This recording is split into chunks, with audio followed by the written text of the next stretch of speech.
एक और क्लासिफिकेशन है एंजाइम्स की, on the basis of their site of action. इससे पहले हमने पढ़ा था on the basis of their chemical nature, ये सिंपल हो सकते हैं या कॉन्जुगेटेड हो सकते हैं। नेक्स्ट है कि on the basis of site of action. Obviously enzyme एक बायोमोलिक्यूल है, तो वो बनेगा कहाँ? सेल के अंदर।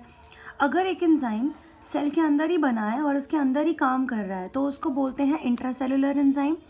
ऑन दी कॉन्ट्रेरी, अगर वो सेल के अंदर बना है लेकिन काम जो है वो सेल के बाहर कर रहा है तो उसको हम बोलते हैं एक्स्ट्रा सेलुलर।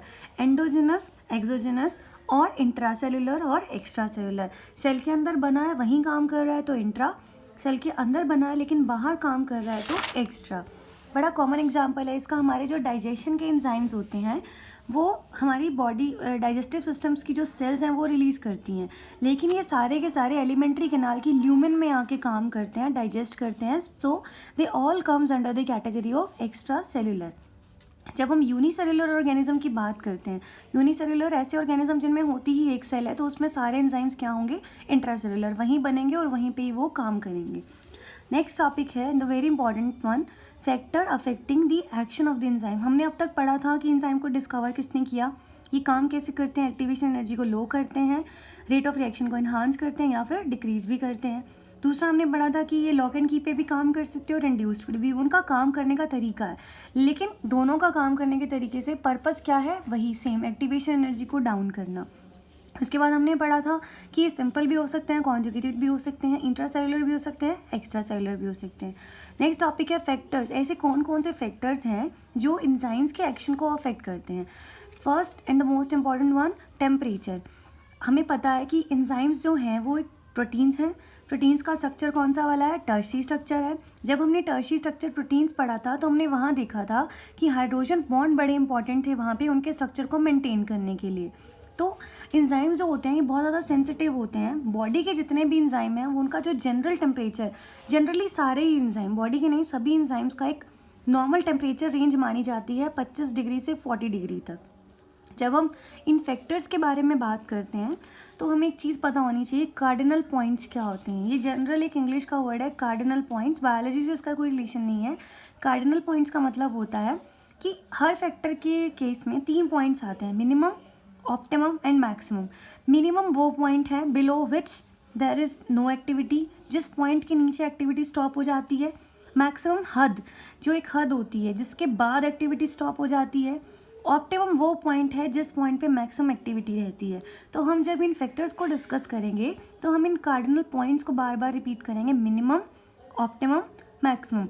मिनिमम आपको सबको पता है कि अगर हम कहते हैं मिनिमम अमाउंट मतलब कम से कम, below which activity stop, maximum सबसे ज़्यादा, बियॉन्ड विच जिसके बाद एक्टिविटी नहीं होगी, ऑप्टिमम जिस पॉइंट पे आके मैक्सिमम एक्टिविटी होगी। तो हम एंजाइम्स के बारे में अगर बात करते हैं तो इनको एक पर्टिकुलर टेम्परेचर चाहिए होता है। इनका एक मिनिमम टेम्परेचर होगा, ऑप्टिमम होगा और मैक्सिमम होगा। मीन्स कि जैसे जैसे टेम्परेचर एक हद से ज़्यादा बढ़ जाएगा, हाइड्रोजन बॉन्ड्स ब्रेक होने लग जाएंगे, एंजाइम का स्ट्रक्चर ख़राब हो जाएगा, डिस्टर्ब हो जाएगा, डीनेचर हो जाएंगे। डीनेचर मतलब अपनी नेचर से डिस्टर्ब हो जाएंगे और इनकी जो एक्टिविटी है वो डिक्रीज़ हो जाएगी। इस तरीके से इसका ग्राफ होता है कि अगर हम एक्स एक्सिस पे एंजाइम एक्टिविटी को शो करें, एक्स एक्सिस पे टेम्परेचर को करें और वाई एक्सिस पे एंजाइम एक्टिविटी को, तो एक ग्राफ बेल शेप्ड आता है। जो ये वाला पॉइंट है, बेल शेप्ड ग्राफ का मतलब है कि इस तरीके से यहाँ हम टेम्परेचर को दिखा रहे हैं और यहाँ हम एंजाइम की एक्टिविटी को दिखा रहे हैं, और वेलोसिटी ऑफ रिएक्शन दोनों का मतलब सेम है कि इस पॉइंट पे आके शुरू में टेम्परेचर बढ़ता गया, एक्टिविटी बढ़ती गई, एक पॉइंट आया जिसको हमने बोला ऑप्टिमम, यहाँ एक्टिविटी मैक्सिमम है। इसके बाद जैसे जैसे टेम्परेचर बढ़ेगा एक्टिविटी डिक्रीज होगी, क्योंकि टेम्परेचर के एकदम लिमिट के बाद बढ़ने के बाद उसका जो स्ट्रक्चर है वो डिस्टर्ब होता जाएगा।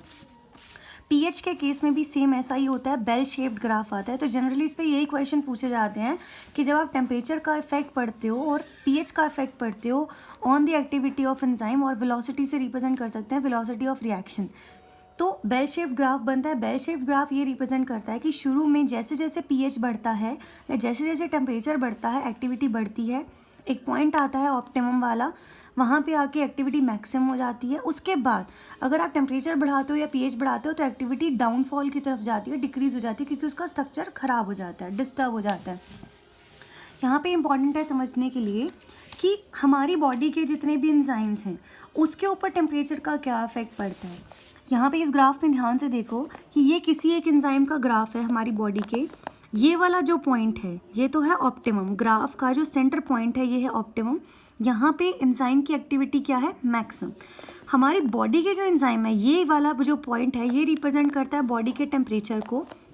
बॉडी के जो एंजाइम्स हैं वो इस टेम्परेचर पे काम कर रहे हैं। ये पॉइंट रिप्रेजेंट कर रहा है एंजाइम का ऑप्टिमम, कि एंजाइम की एक्टिविटी यहाँ मैक्सिमम है।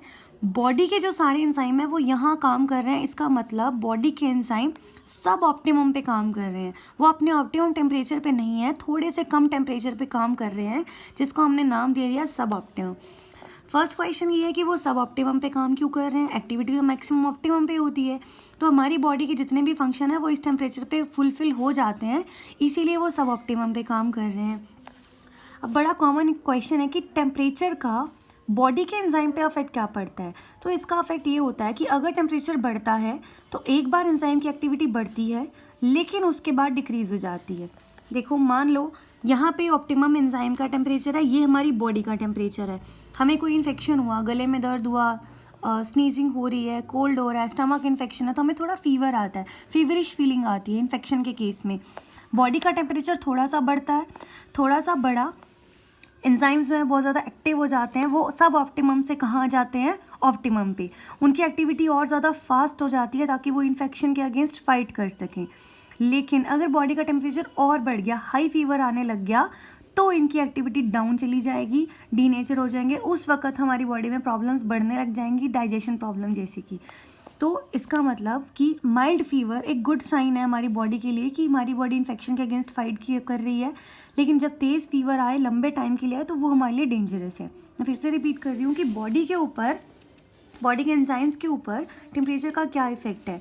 अगर बॉडी का टेम्परेचर बढ़ता है तो शुरू में एंजाइम एक्टिविटी बढ़ती है कुछ देर के लिए, उसके बाद वो डिक्रीज हो जाती है। आपको इस ग्राफ से समझ आ जाएगा कि पहले वो सब ऑप्टिमम पे काम कर रहे थे, एक बार टेम्परेचर बढ़ा तो वो कहाँ आ गए, ऑप्टिमम। ऑब्वियसली उनकी एक्टिविटी क्या हो जाएगी, तेज़ हो जाएगी। इसके बाद अगर बॉडी का टेम्परेचर बढ़ा तो वो एक्टिविटी डाउन जाती जाएगी। तो नॉर्मली जितने भी एंजाइम हैं वो सब ऑप्टिमम टेम्परेचर पे काम करते हैं, क्योंकि हमें इतना टेम्परेचर सफिशिएंट है बॉडी के फंक्शंस को परफॉर्म करने के लिए। माइल्ड फीवर इज़ गुड कि हमारी जो बॉडी है इन्फेक्शन के अगेंस्ट फाइट करे, लेकिन हाई फीवर पे हमारे जो एंजाइम है टेम्परेचर बढ़ जाएगा बहुत, तो एंजाइम जो है डीनेचर होने लग जाएंगे। जैसे हम फूड को प्रिजर्व करते हैं, घरों में खाने को बचा के रखने के लिए या तो आप फ्रिज में रखोगे या उसको बार बार गर्म करोगे। जब आप फ्रिज में रखते हो तो आप क्या कर रहे हो, खाने को लो टेम्परेचर पे रख रहे हो। लो टेम्परेचर पे रखने की वजह से उस खाने में जो एंजाइम्स हैं प्लस उस खाने के अंदर बैक्टीरिया, फंगस, कुछ स्पोर्स पक्का होंगे जो उसके अंदर एंजाइम्स है, वो सारे कुछ टाइम के लिए क्या हो गए, इनएक्टिव हो गए। ठीक है, इनएक्टिव हो गए। और जब आप उस खाने को वापस बाहर निकाल के आओगे रूम टेम्परेचर पे, तो वो एंजाइम वापस एक्टिव हो जाएंगे और वो एक्टिविटी अपनी स्टार्ट कर देंगे। ऑन दी कॉन्ट्रेरी, जब हम खाने को गर्म करते हैं, गर्म करने का मतलब है कि बहुत हाई टेम्परेचर आप दे रहे हो, उस वक्त एंजाइम जो है वो डीनेचर हो जाते हैं। जब वो खाना दोबारा ठंडा होगा तो उसके ख़राब होने के चांसेस कम होते हैं, क्योंकि एक बार जब एंजाइम डीनेचर हो जाता है तो बिना लिविंग सिस्टम के दोबारा वो बन नहीं सकता। तो टेम्परेरीली हम फ्रिज में रख के खाने को ठीक रख सकते हैं। ज़्यादा देर के लिए हम बार बार खाने को गर्म करते हैं, इसीलिए दूध को भी फटाफट वो उबाल देते हैं कि वो ख़राब ना हो जाए, ताकि हम एंजाइम्स को डीनेचर कर सकें। कुछ एंजाइम्स ऐसे होते हैं जो बहुत ज़्यादा हाई टेम्परेचर पे भी सर्वाइव करते हैं, अराउंड 100 या 100 से भी ज़्यादा। उसका एग्जांपल है थर्मस एक्वेटिकस। इसके अंदर एक एंजाइम होता है टैक पॉलीमरेज, जो बहुत ज़्यादा हाई टेम्परेचर पे भी काम करता है। इसे हम PCR में यूज़ करते हैं।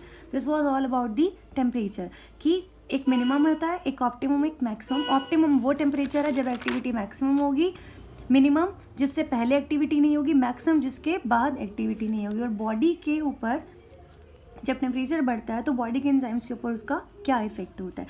एक बार एक्टिविटी बढ़ती है लेकिन उसके बाद वो डिक्रीज